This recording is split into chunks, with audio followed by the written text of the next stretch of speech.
रोना तो सबको आता है, लेकिन रोने रोने में बहुत अंतर होता है।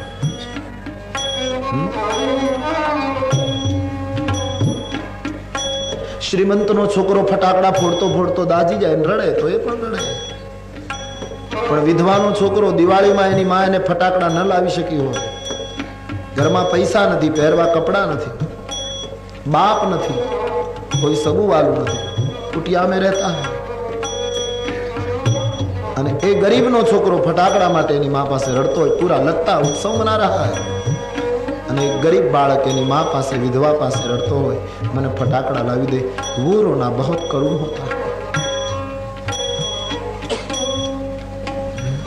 भगवान करे पूरे राष्ट्र में, पूरे विश्व में कहीं ऐसी करुणा और गरीबी न रहे,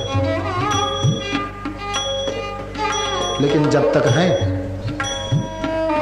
सबको चाहिए योगदान करें, सबको चाहिए योगदान करें। यदि आप योगदान न कर पाए, कभी कुटिया को देखो,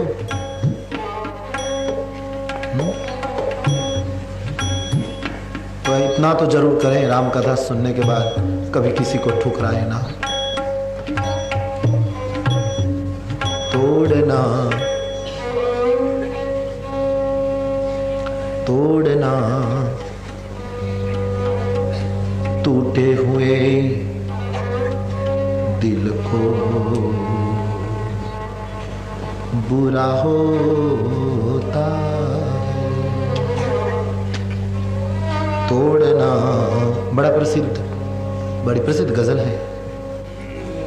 तोड़ना टूटे हुए दिल को बुरा होता है, जिसका कोई नहीं उसका तो खुदा होता है।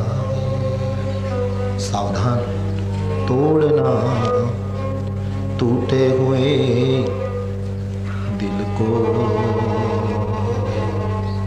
बुरा होता।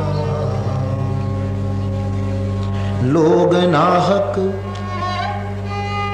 किसी मजबूर को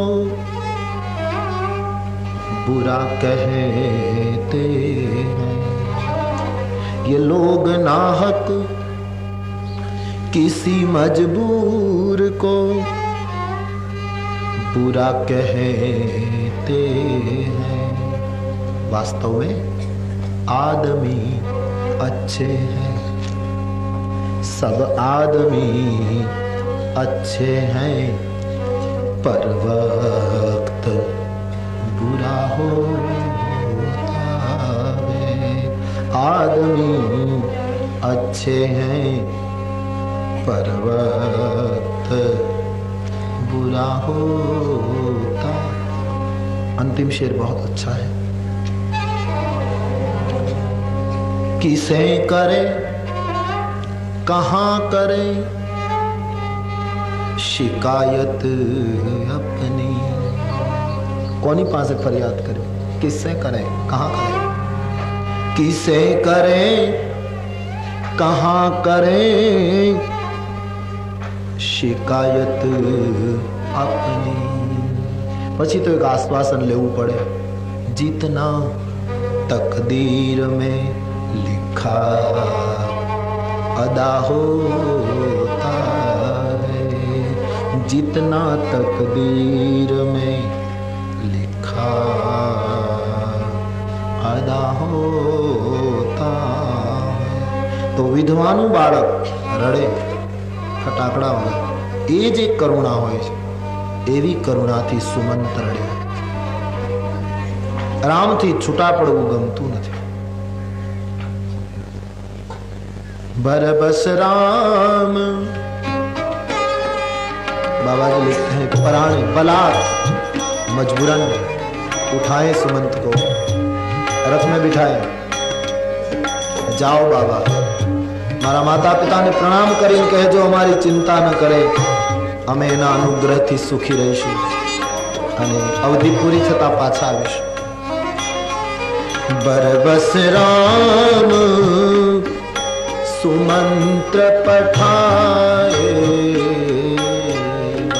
बस राम, सुमंत्र पठाए सुरसर तीर, आप तब आए बर बस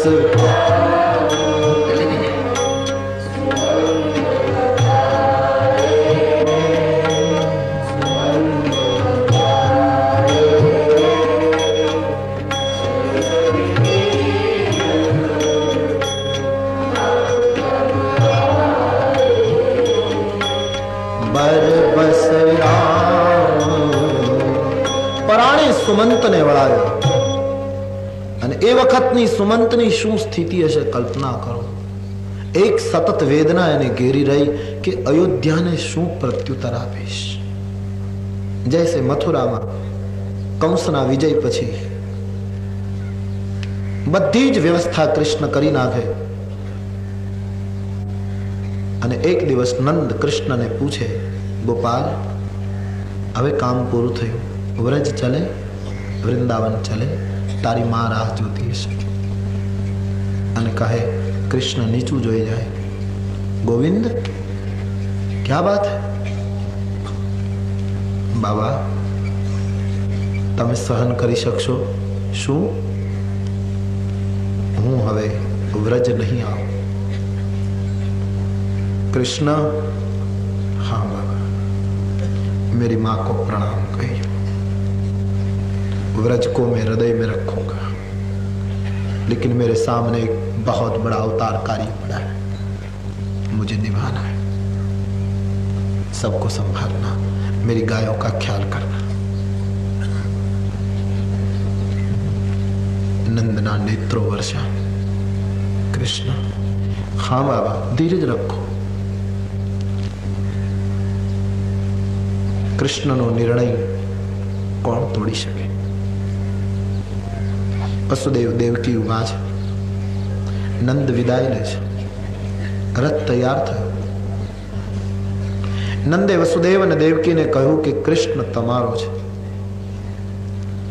અમે તો એના પાલક મા બાપ.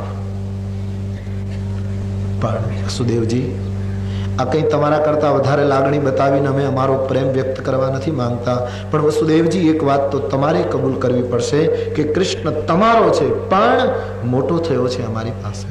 તેથી કૃષ્ણની કેવી આદતો છે એ જેટલું અમે જાણીએ છીએ એટલું તમે નથી જાણતા. વસુદેવ, દેવકીજી, એને તમે આગ્રહ કરીને નહીં જમાડો ને ત્યાં સુધી એ જમશે નહીં. એની ટેવ છે. उसको समय पर सुला देना.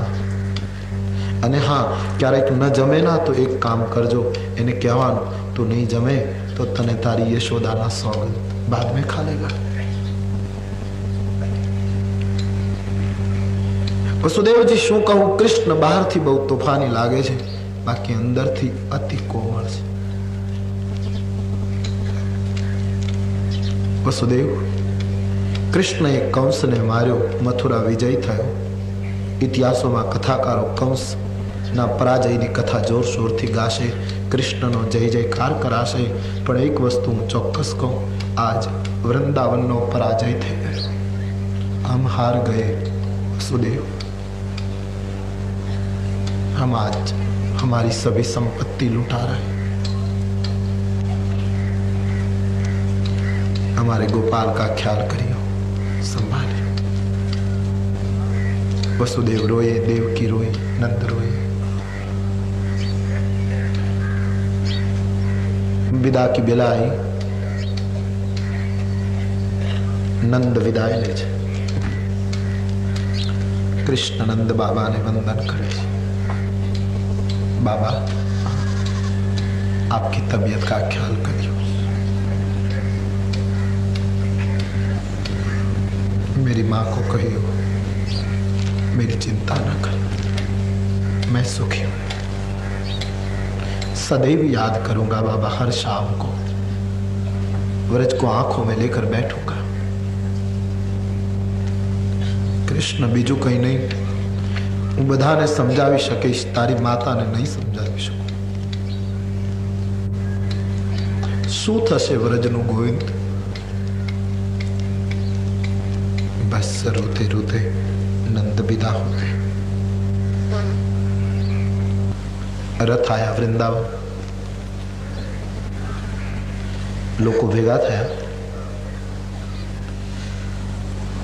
રથ કૃષ્ણ વગરનો છે.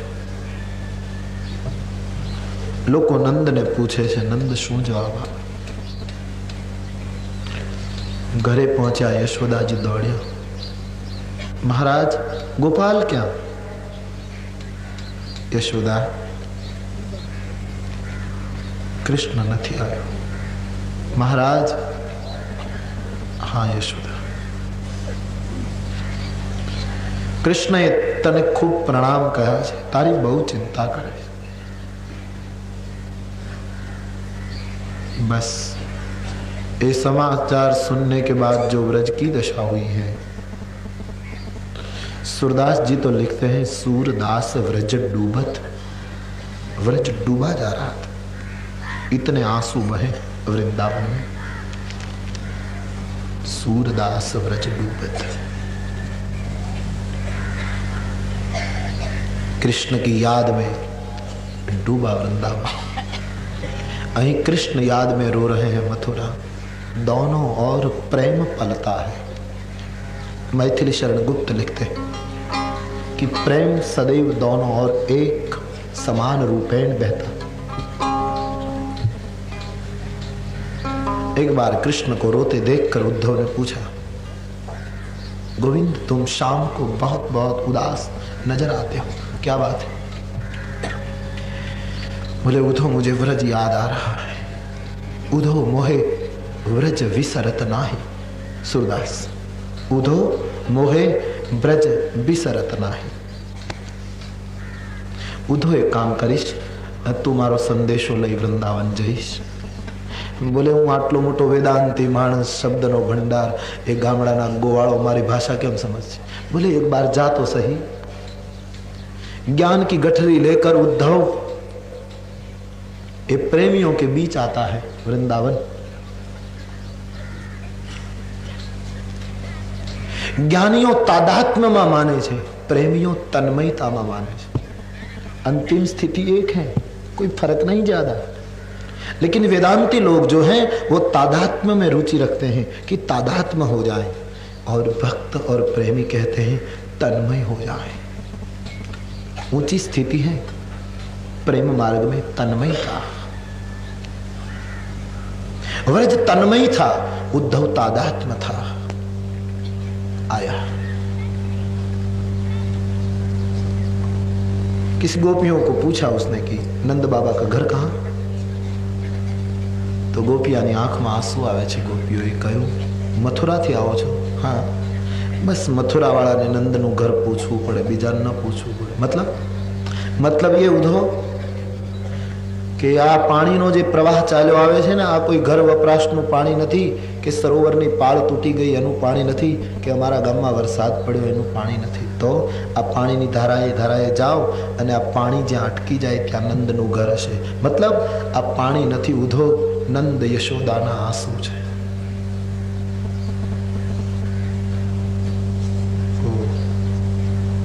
उद्धव आए नंद के घर. एक चारपाई पर नंद बैठे हैं, नीचे यशोदा जी. उद्धव ने आकर सुनाया, मैं कृष्ण का संदेश लाया हूं, मथुरा से आया हूं. स्वागत किया, पूछताछ की. कहते हैं उद्धव वृंदावन में रहते हैं. आया था ज्ञान लेकर, लिया आंसू. शब्द सब पिघल गए उद्धव के वृंदावन का प्रेम को देखकर. राधा को भी मिले हैं. राधानी पासे जईने उद्धवे કહ્યું છે, રાધે હું કૃષ્ણનો સંદેશ લાવ્યો છું, મન કૃષ્ણમાં લગાવો. ભગવાન તો વ્યાપક છે, વેદાંત કેવા ઉદો. તો રાધાએ કહ્યું, ઉધો ક્ષમા કરે, મથુરાવાળાને 10-20 મન ભગવાને આપ્યા લાગે છે, એટલે એક અહીંયા લગાડે, એક અહીંયા લગાડે, એક અહીંયા લગાડે. અમારે તો એક થા गया शाम संग, जो एक था वो शाम लेकर चला गया। हमारे पास हमारे मन जैसा है ही कहाँ कि कहीं लगाड़े। ऊधो मन न भये 10-20 मन हो तो कहीं प्रयास करते जरूर। उद्धव वृंदावन नो प्रेम જોઈને રડે છે। वेदांत લઈને આવેલો માણસ आंसू લઈને પાછો ફરે છે। घटना तो तब घटती है जब उद्धव ने विदा मांगी वृंदावन से कि मैं मथुरा जाऊं। ये वक्त यशोदा एक माटी ने नानी एवी कूलड़ी में गोरस लई एना ऊपर कपड़ू बांधी एक मोर पींछ लई उद्धव ने आपे छे। उद्धव ने कहू के उद्धव गोपाल ने कहजो कि तारी गरीब माए तारा माटे गोरस मोकल्यो छे अने उद्धव तारा हाथे गोपाल ना माथे हमारा वती आ मोर पीछ लगाड़जे। उद्धव रड़े छे। उद्धव एक बात खास कृष्ण को कहियो, तारी माए कहू छे कि मैं एने दोरडे थी बांध्यो तो एनु एने खोटू लाग्यु होय तो मने माफ करे। उस दिन मैं क्यों कठोर हो गई? मैंने उसको रस्सी से बांधा था। उसको कहना अब बहुत दुख होता है।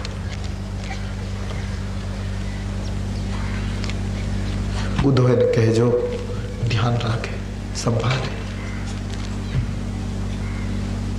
पूरा वृंदावन उद्धव को विदा दे रहा था। छिल्ले नंद बाबा हाथ में लकुटी लेकर खड़े हैं। उद्धव हाँ बाबा कुछ कहना है? हाँ। उद्धव ये व्यंग नहीं, हमारा अंतરની ભાવના છે। શું? કૃષ્ણ કો કહ્યું એને એમ કહેજો કે તું મથુરાની મોટી હવેલીમાં રહે છે એ જોઈને તારા માતા પિતા તરીકે અમને બહુ આનંદ થાય છે, हम बहुत खुश। પણ ઉद्धવ એને કહેજો કે મથુરાના આટલા મોટા મહેલમાં તું નિવાસ કરે છે તો આટલા મોટા મકાનમાં તો બહુ નોકર ચાકરની જરૂર રહેતી હશે।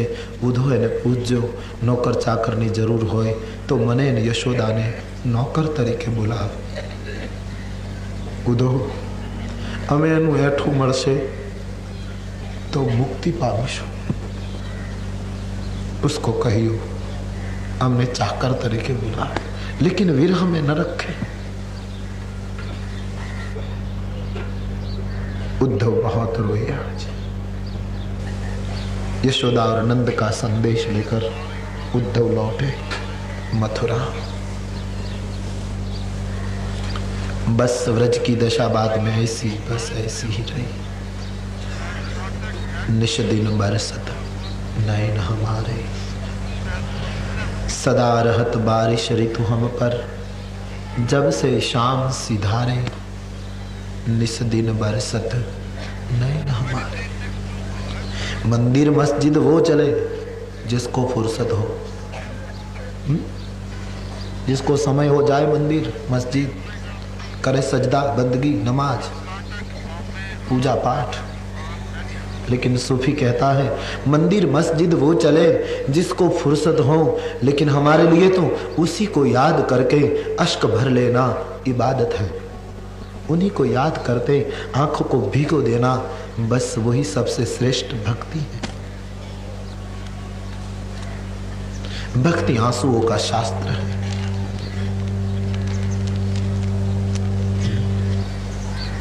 तो जेम नंद पाछा आवे कृष्ण ने मूकीने અને જે એની સ્થિતિ હોય, અથવા તો શ્રી કૃષ્ણને પ્રભાસ ક્ષેત્રમાં મૂકીને ભગવાન કૃષ્ણનો સારથી દારૂક પાછો આવે અને એની જે સ્થિતિ હોય એવી સ્થિતિ આજ સુમંતની જણાય છે।